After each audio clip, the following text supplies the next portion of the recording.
Nagaa waaqayyo isiniif haa baay'atu akkam jirtanii nagaa jirtanii hundi keessan warri yuutuubara Geexii Asallaa jedhu jalatti argamtanis isiniin jedha. Har'a guddii tokkoon isinitti argisiisa hidhee tan obboleewwan koo akka fakkeenyatti ilaalal kana isin akkanatti ilaalaa jirtan kun naanaadha. Kanatti kuni naanaadha. Naanaan kuni kanatti jechuudha kuni asiin immoo isa cinaa kan jiru kuni urgooftuu baay'ee gaariidha, baay'ee urgooftuu bareedduudha. Foolii qabdi gisee tokko haati manaa wanni dhalillee dhugdi shaayitti goote deebisiiti immoo goggogsiti teechisiin anjetti isa kana goggogsiti teechisitti waan tokko itti fayyadamti garuu wanumattuu fayyadamu urgaasaa baay'een jaaladha. Kanaafuyyuu san isinitti argisiisaa tokko jedhee tananii anuma duuka bu'a.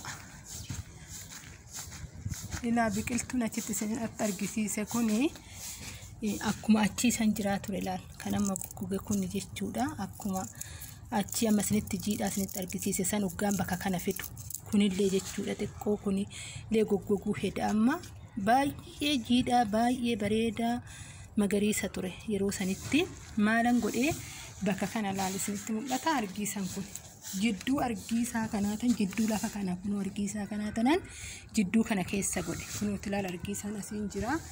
Jidduu kana keessan godhee jechuudha. Waan inni goggogee sababa isinitti argisiisa dheetanan. Inni kuni fooliin isaa baay'ee bayeessa argiisaa hin beektanii fooliin isaa baay'ee faayidaa isaa ta'uu malee baay'ee fooliin isaa baay'ee nama jibbisiisadha. Kun baay'ee fooliin isaa gaariidha, namatti tola. Isiniin jedha isa cinaa dhaabee tanan goggoge. Ergan achii fuudhee xiqqoo amma damdamachaa jira jechuudha. Kun irraa fageesse inni kun ergaan mana kana dhufu akkanumattan argee inni kun goggogaa jira. Akkanumattan argee garuu goggogu amma waan goggogee fakkaataa yeroo biraa deebi'ee tanan viidiyoo isinii waraabaa deebi'eetu malalisa amma kun. Naanaan illee amala akkanaa qaba. Waan goggogee fakkaate torbee tokko akkasuma kun waan goggogee fakkaataa deebi'eetuma jiidhaa akkanaa ta'a. Magariisa akkanaa ta'a torbee tokkoon booda viidiyoo isaa isiniif waraaba. Isinittan argisiisa sababan kana waraabifan qabaa isiniin jedha. Kana fakkaataa oddoo kiyya tanaan durallee isinii waraabee jira waan ta'eef baay'ee isinii waraabu isiniin jedha. Tolee nagaa waaqayyo biraa ta'ee nagaan ayyaanni jaalalli waaqayyo isiniif haa baay'atu jechuun jaaladha. Kabajamtoota hordoftoota yuutuubara Geexii Asallaa jedhu jalatti argamtan hundi keessanuu akkam jirtanii nagaa jirtu fayyaa keessanii. Har'a waa tokkoon qabadhee too dhufe viidiyoo kuni waa lama of keessaa qaba. Tokkoffaa kanan qabadhee dhufe kuni baalan viidiyoo dursaa irratti argitan baarri kuni urgaan isaa baay'ee namatti toluudha. Kun immoo naanaadha. In argitan jedhee tan abdii qaba. Kuni naanaa kuni baala.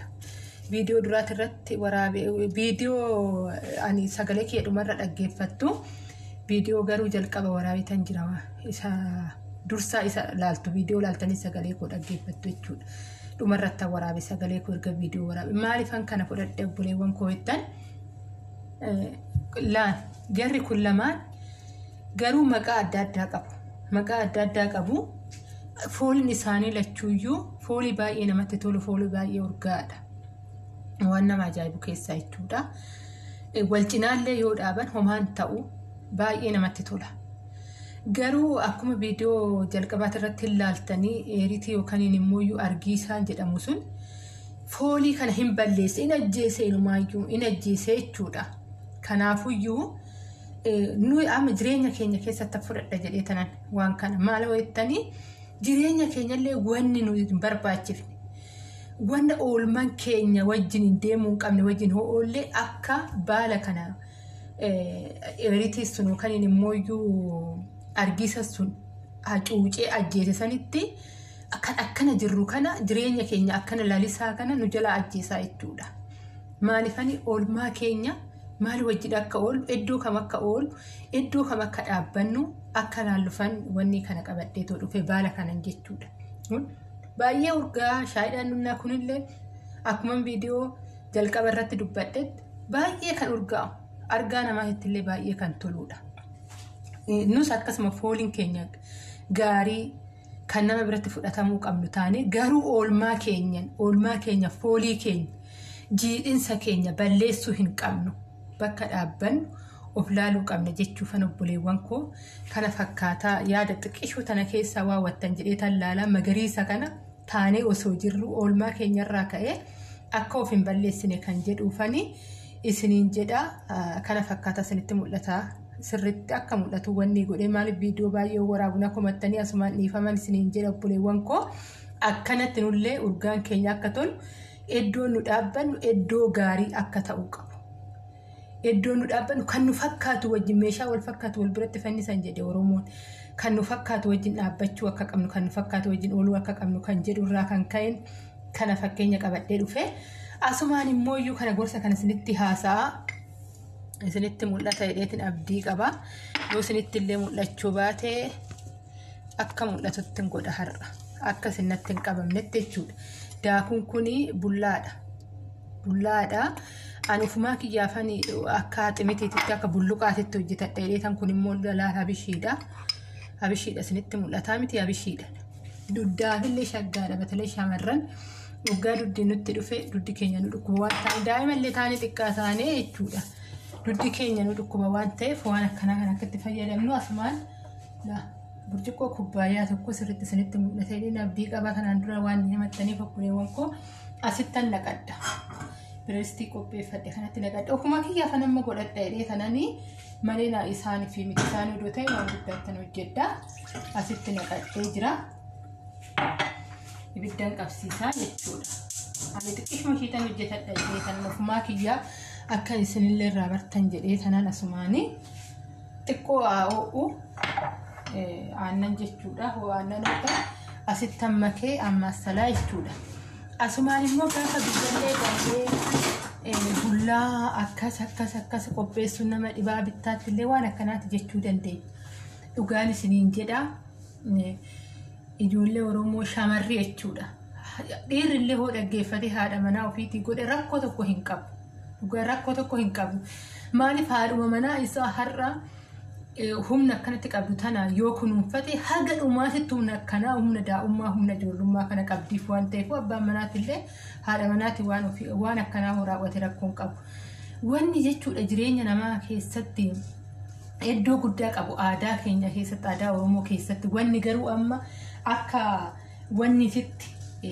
warri durii qofti fayyadamuu qaban jennee irra tarkaanfannee irra darbine waatu jira dhugaan isiniin jira jireenya koo keessatti waan an argeef isa akka aadaa Arsiititti indoo amma itti fudhatamaa too deemaa jira xiqqoonatti fakkaata qayya dhugaan isiniin jedha qayyi fayyaa namaatiif murteessadha qayyi asumaan immoo iyyuu naa oo'ee jira ittan naqadhaa jechuudha laal bullaadha asumaan maakaa lamatti godhee akka furdate laala duree furdata abishiin beektu abishiin baay'ee wanni fuudha waan ta'eef iyyuu akkanatti itti naqee qayyi jechuudha ani iddoon ani jiraadhutti haa tokko Addis Ababatti kuftee karaa gubbaatti kuftee jechuudha harki kun asumaa jalqabee haga dhumaatti hin hojjetu waan tokko homaa hin jedhu bakka sirmaa paradaayizii ta'ee nu bira dhuftee jechuudha bakka manni yaalaa hin jiru muramuu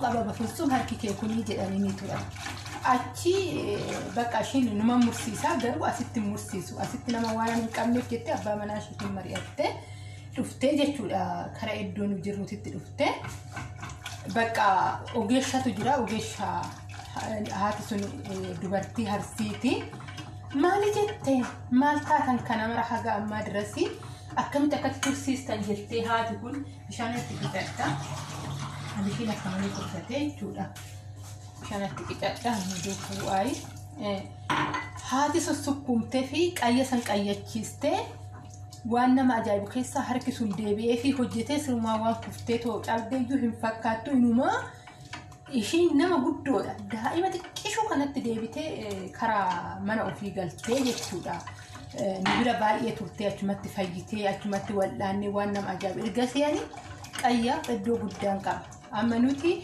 dhaloonni kun batalay waan ulatan minaamina hin jaalannu anumarraa jalqabee jechuudha garuu faayidaan qaama keetiif qabu yeroo hundaa amma kunoo isaan kireemii minaamina warroonni arabaa dibatan kun akkasitti nafa kee muluu jechuudha nafa kee muluu si bareechee yeroo hunda akka ati waanuma si cululuqsu wayii fayyadamtee wayii siif godhaa xinkaaree sii kennaa fayyaa keetiif keessa fayyaa keetiif batalay baay'ee barbaachisaadha. Waan akkasii kun isiniin jechuu kanas manaa kan isinitti maafani maaliif waa'ee bulluqaat irratti kaasee tana isarraan jalqabee inni baay'ee gaariidha isiniin jechuu kan obboleewwan koo kana fakkaataa kun wanni kiyyallee dafaa jira isiniin jedha.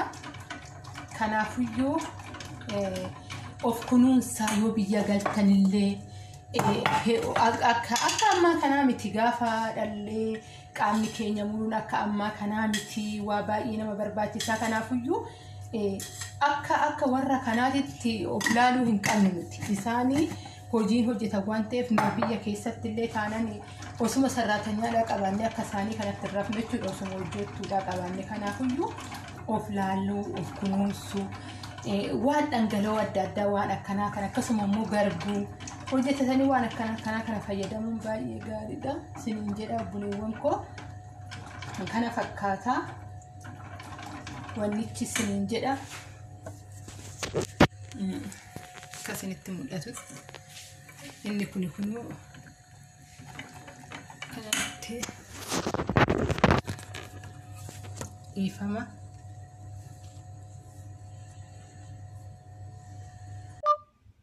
Kunoo kana fakkaata bilcheechee jira isiniin jedha kunooyi akkanatti kunoo kawanni ta'etu jira. Saniin booda dhuguu bichaadha duddaafillee baay'ee gaariidha warra kanatti argattan hin beektan abishiin biyyattuyyuu faayidaa inni qabu akkuma dabbasaa keenya fayyadu san immoo qaama keenyafillee fayyada. Irra caalaa keessi keenya nagaa yoo ta'e karaa dabbasaa keenyattillee deemnaa jechuudha. Akkuma warra isinii galee immoo waa'ee dabbasaallee yaadannee nan dhufaa na eegaa guyyaa tokkoon isiniin jedha fedha waaqayyootini.